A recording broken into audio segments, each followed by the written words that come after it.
Rome wasn't built in a day. We all know that. Everyone hears that. But Rome also didn't fall apart overnight either. It took hundreds of years for Rome to reach its peak. But it also took time, hundreds of years, for Rome to decay and fall apart. And that is representative of life, because you don't achieve worthwhile goals quickly or easily. They take time. How do you stop making excuses? This is actually pretty simple. And I said it the other day, and you have to realize, you have to know, you have to accept that all your excuses are lies. They are lies, all of them.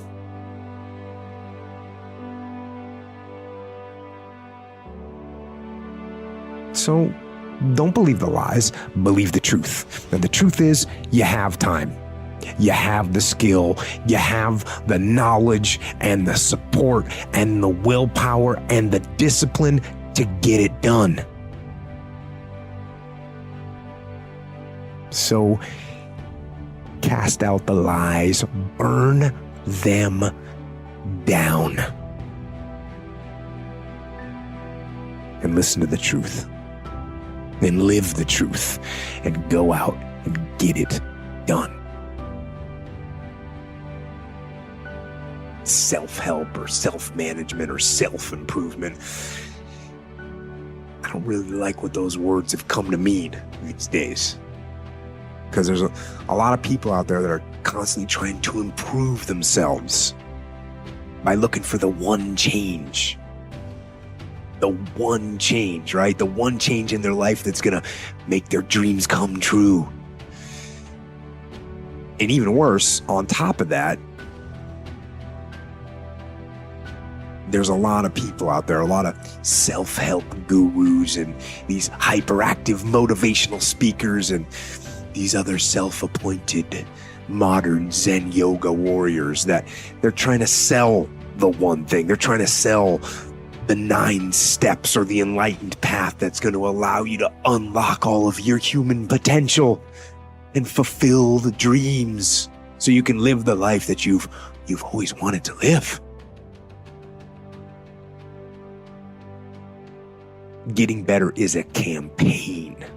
It's a campaign. It's a daily, a weekly, it's an hourly fight.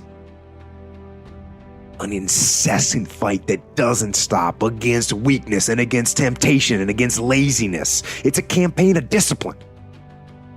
It's a campaign of hard work and dedication. It's waking up early and going to bed late and grinding out every second in between.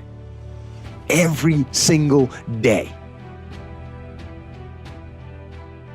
When I'm tired or worn out or just basically sick of the grind, what do I do on those days? I go anyways. I get it done, even if I'm just going through the motions. I go through the motions. I don't really want to work out. I work out. I really don't want to hammer on a project.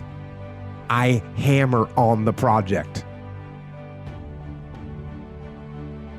As an overall rule, I do not like procrastination. You need to get things done.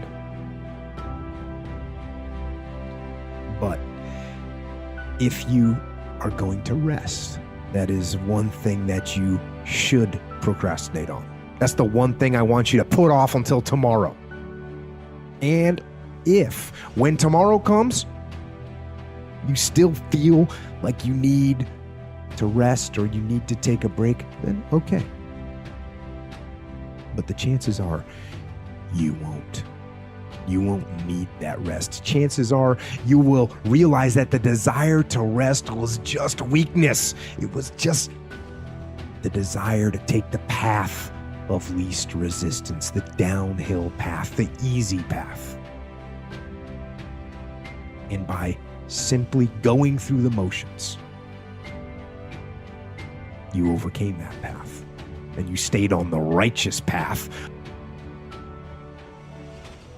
If you hear me claim that discipline is easy for me, then straight up, that's just my ego talking. That's what that is. Because I'm, unfortunately, just as human as everyone else. And it is work to maintain the discipline. That's what it is. Work. Holding the line. Maintaining the standard. Giving no slack, none. That's the discipline. That's the discipline, and it is hard. And if there's one thing I would say that does make it easier, it's to envision what it feels like when you're done. What it feels like after you've worked out, or you've held the line on your food intake, or you've pushed through some monotonous project that you have to do, and all those things. When they're done, they feel good. When you let the discipline slack, you know the feeling. Feeling weak and defeated, and you know that you're falling behind.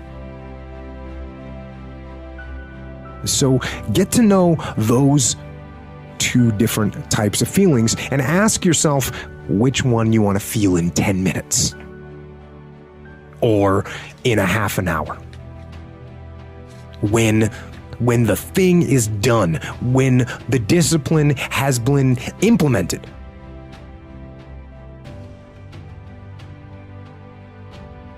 What's the biggest problem? What's causing the most stress? Family? Okay. Sit them down. Explain where you are at. Be blunt, be upfront, and then give them the simple plan of how you're going to get things back on track. Don't sugarcoat it. You give it to them straight. Next, you got some late payments. Call those creditors up. Explain to them what's going on. Set up some kind of a minimum payment plan so you can start making some progress and get them off your back. And then you got your job. Right? You're falling behind at work. Okay, talk to your boss. Face it. Tell him that you're going to step up your game. Tell him you're going to be wherever you need to be whenever he needs you to be there. Tell him you're going to get after it. And tell him that you're 100% committed to supporting him and the company and the mission. And then you get started.